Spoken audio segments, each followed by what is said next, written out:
So these are the statue of people that during the history Yes. achieved nirvana. Yes. So This one based on the Mahayana, what they have achieved, they will record inside. But this one is just a legend, but we're still not sure. But based from the story or legends from China, they say that when they achieve from Nibbana, they were free from suffering, which kind of greedy, mental disorder, and something like more on peaceful mind and very kind to others. Yeah, in order to be well in other world. okay, then who is your God? We believe there is not only one God. There is many gods. That there are many gods. Many gods. And who are these gods? Where are they? We have 6 kind of path, which means there's ghosts. There's called the heaven, and then the human, and the animal, and also called the evil path. So these 6 paths, each path has a god. We can't say it is God. It's more on like a protector. Each path has a protector. So do you have to guide them? Like we in this human world, we believe that there is a protector watching us on what we are doing. Who is this protector? Protectors, we can't judge. Just mostly they will give like a statue. Different kind of statue have its positions, responsibilities. So, but you don't have one God that you can go to and say, this is the supreme God. There is not one God. Yes. So, and we are not believe Buddha is a God. We believe Buddha is a teacher which teaches us free from suffering. The method. What did Buddha say about God? Did he say anything about God?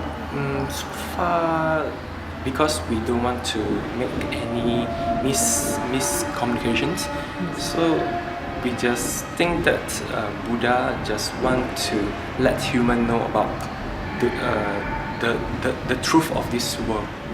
Why human want to be here? Is it human want to be here just to have war, or just to have peace with each other?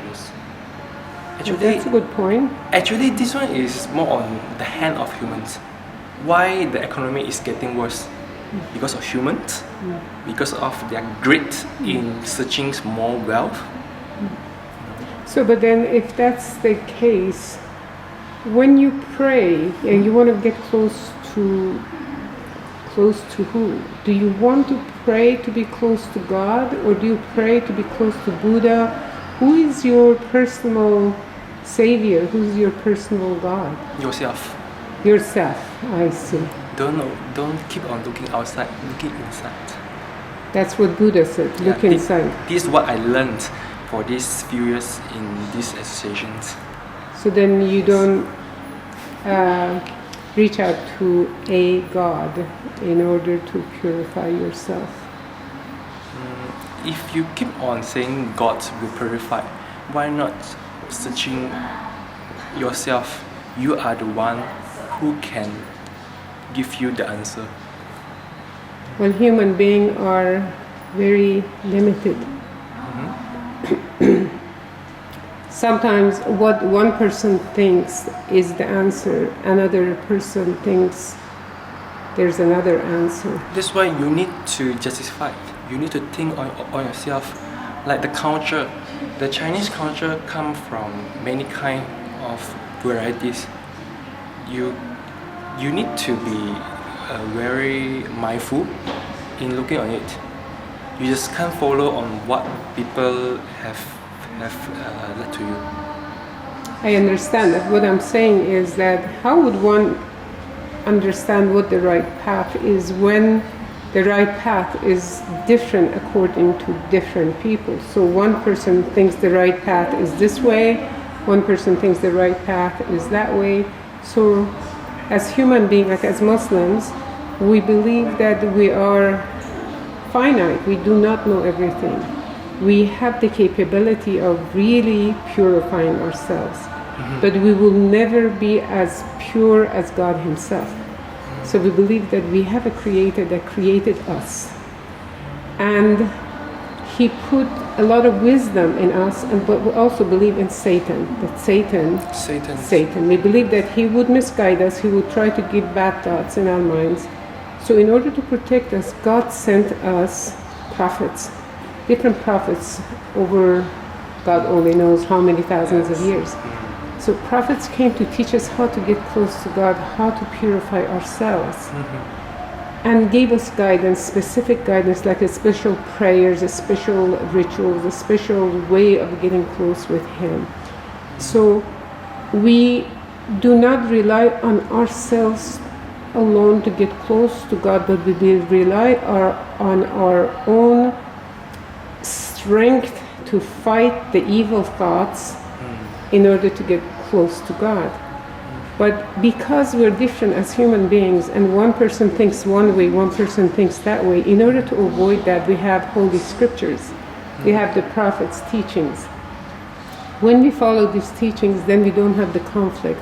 If I am doubtful whether this way is right or that way is right, I just refer to the Quran and I refer to prophets' teachings. Then I know whether I'm in the right path or not. So when I stay on that path, then we feel we have achieved, in as much as we can humanly, closeness to God.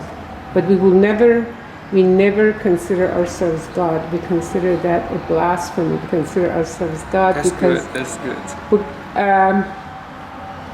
God says, "Laysa kamithlihi shay," yani there is nothing and no one like unto Him.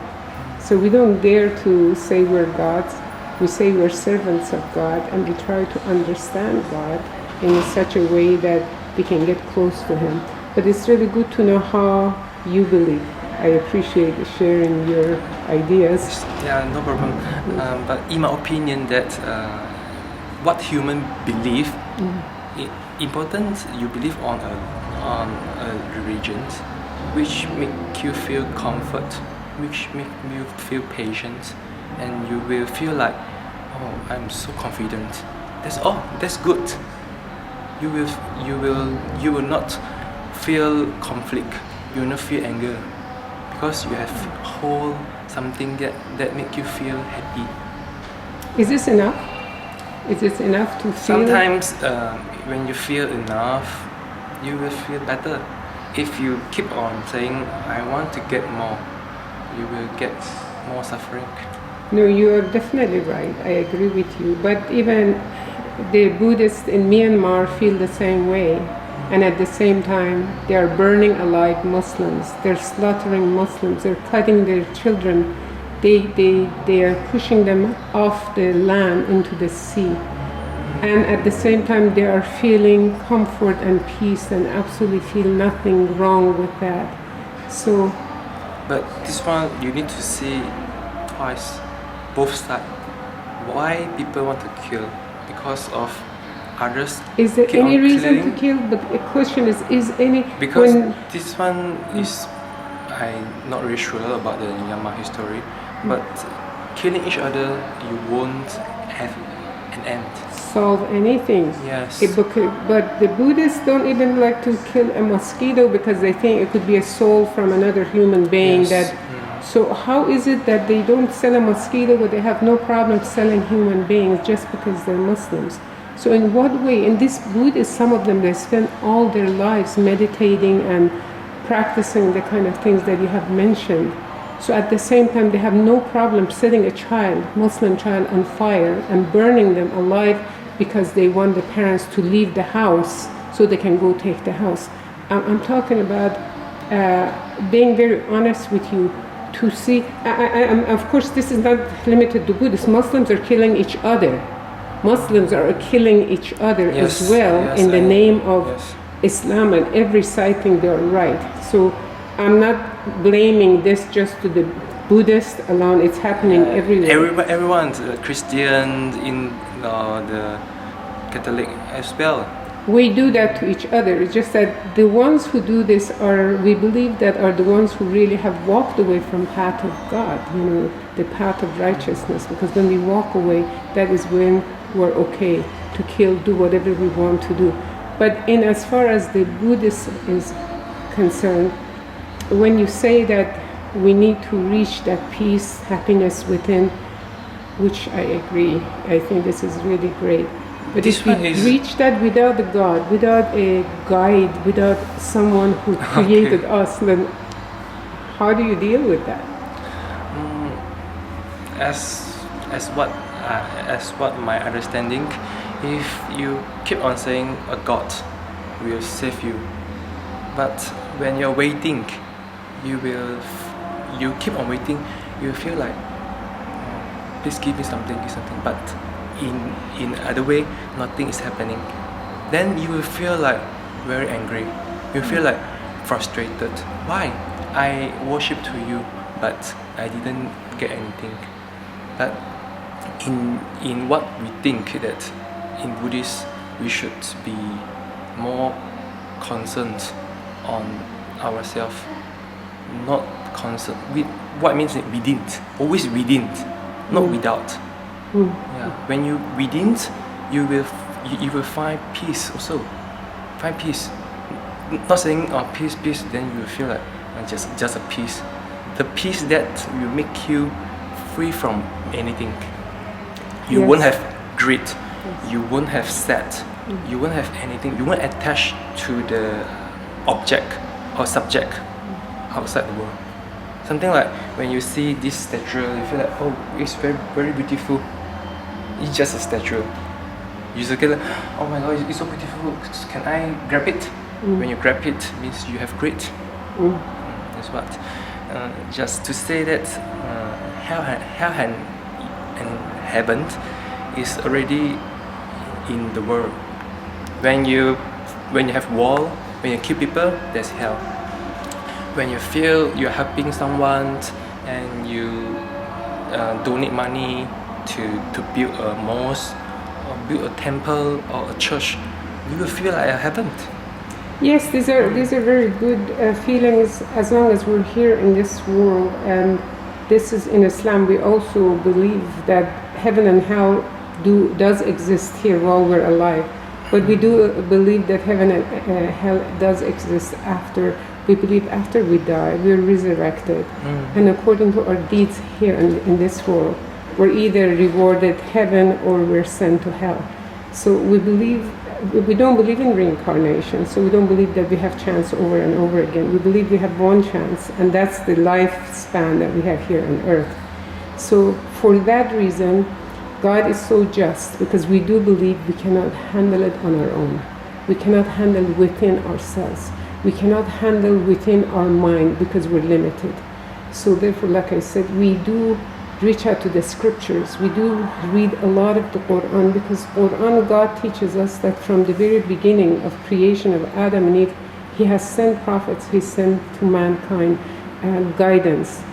And we know, like you have all these statues that you're saying they have achieved nirvana or godhood. We have people that have also achieved the really high status, but never do we claim that they have achieved godhood, because we believe that only belongs to the Creator Himself. But this is based on the scripture.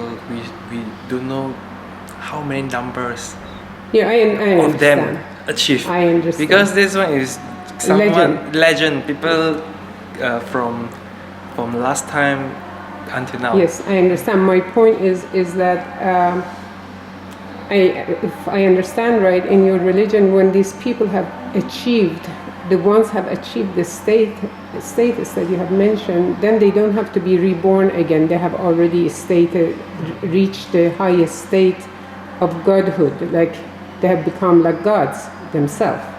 Is that correct? When you die, you won't know what will happen to you, but just like I will leave this world very soon, and then we don't know what will happen in the future. But what about the people that have achieved this status, the really highest, like Buddha himself? Where is he at? Where do you think he is? Maybe he's at the world from the sixth path. Means the sixth path, what I stated just now is what humans in this world right now they're having. The sixth path, the animal, because when we in this world, when we start born in this world, suffering start already. So you must find the key. That's why you are choosing which one is the best.